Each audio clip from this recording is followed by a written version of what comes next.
como eu acho que nada é por acaso nessa vida, comecei a procurar, e tinha lá uma palestra da Rita Ferreira, né? Que ia fazer uma palestra sobre Revit na FDTE, que é um braço da USP, né? Da Escola de Engenharia. Liguei, deu certo, enfim, fui. E aí vi aquilo, achei um negócio maravilhoso, foi basicamente ferramenta, ela falou sobre o Revit, falou da história do BIM e tal. Eu falei, caramba, como é que isso funciona com critério de medição, por exemplo? Fiz a pergunta, ninguém soube me responder, salvo uma outra moça, né? Railma, orçamentista também. Ela falou, não, eu sei a dúvida dela, tal, né? E aí a gente conhece ali nesses eventos um monte de gente, né? E acabei me tornando amiga de Rita, né? E aí comecei a estudar por minha conta, né? E procurar a coisa do BIM e o orçamento, né? Aí em 2015 a gente começou a fazer isso no escritório de uma maneira torta, mas começamos, né? Aí eu fui para a Unicamp fazer uma disciplina com a professora Regina Ruschel. Aí o universo se abre, né? Aí você entende do que a gente está falando em BIM, né? E aí começou. E aí com essa coisa de questionar algumas coisas que eu lia, eu acabei começando a publicar coisa no LinkedIn, e questionando e falando as coisas que eu achava, baseada naquilo que eu entendia de orçamento, que era bastante coisa já tinha um tempinho de estrada, né?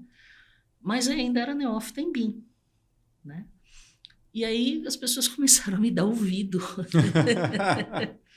Assim, opa, tem uma necessidade aí no mercado. E aí por isso que eu acabei ficando conhecida, porque eu acho muito engraçado. E as pessoas começam a falar não, a professora Rosângela vem fazer uma palestra. Aí eu comecei a fazer palestra, o Aldo, inclusive, me chamou para o congresso que teve no Rio, né? E para falar de BIM e orçamento, né? E aí fizemos uma dupla, eu e o João Gaspar, da TI Lab aqui de São Paulo. E aí essa necessidade de juntar as duas coisas, né, que num primeiro momento parece tão óbvia, a partir dessa afirmação maluca, né, rápido, preciso e automático. Pois né? Isso foi a primeira fake news do BIM que eu ouvi, né, e com a qual eu luto até hoje, né, né? E aí começou essa história, né, dentro de orçamento, né, e aí depois entrou o BIM na minha vida lá em 2012. Né? E é uma trajetória muito bacana, porque você passou por N situações no teu trabalho já com a parte de engenharia de custos, antes de entrar a tecnologia. Exato. E aí esse casamento, né, você já começou a enxergar prováveis barreiras e dificuldades. Sem né? dúvida. É diferente de alguém que já começa, de repente, a fake news que você comentou. Eu vou desenvolver um modelo no BIM, a hora que eu apertar um botão, ele vai me exportar os quantitativos, todos bonitinhos. Se eu botar preço unitário, eu já tenho meu orçamento. Acabou. Né? É sobre isso que a gente vai falar aqui hoje. Isso.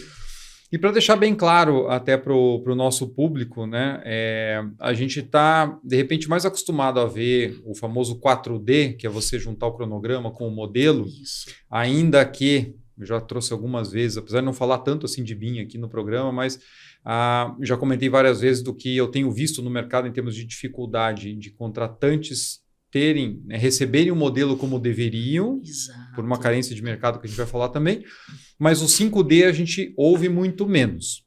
Então, se você puder, né, para dar o pano de fundo, explicar né, de maneira resumida o que é o BIM 5D, Perfeito. eu acho que daí talvez fique mais claro para quem... Legal. Então, dentro dessa maneira de externar as dimensões, né, se criou essa coisa dos Ds. Né? Isso na academia já caiu faz um tempo. Mas pedagogicamente é interessante. Né? E hoje em dia a gente vê publicações que vão até o 10D. né? Mas quando a gente começa a pensar, a academia aceita, né? Eu não sou uma acadêmica, mas eu ouço amigos e amigas que são acadêmicos, pesquisadores, né? Então eu aprendo com eles, né? Uhum. Até o 5D, é a quinta dimensão, é atribuir custo, né? A partir daí, você já não consegue fazer essa associação de tema com o 3D, né? Com essa construção virtual, né? Então, o que seria o 5D? É você associar custo às 3 dimensões do modelo virtual. Uhum. Você fez a inserção da 4ª dimensão, que é o tempo, no 4D, né? E aí você faz a inserção da 5ª dimensão, que são os custos. Mas uma coisa legal a gente falar, que quando a gente fala de BIM 5D, a coisa mais importante que a gente precisa falar é do 3D. Pois é. Eu já ia te perguntar isso, né? Como é que... Onde estão as maiores barreiras ou dificuldades no modelo para que depois você possa inserir o custo? Como é que você está enxergando o mercado hoje? Esse é o grande desafio. Não só para orçamento. Né? Você citou planejamento, as dificuldades que o pessoal de planejamento tem em receber um modelo adequado. Pois né? é. E esse é o segredo, na verdade, para todas as disciplinas. Cada disciplina tem um conjunto de requisitos. E esses requisitos precisam estar neste modelo, nesta construção virtual.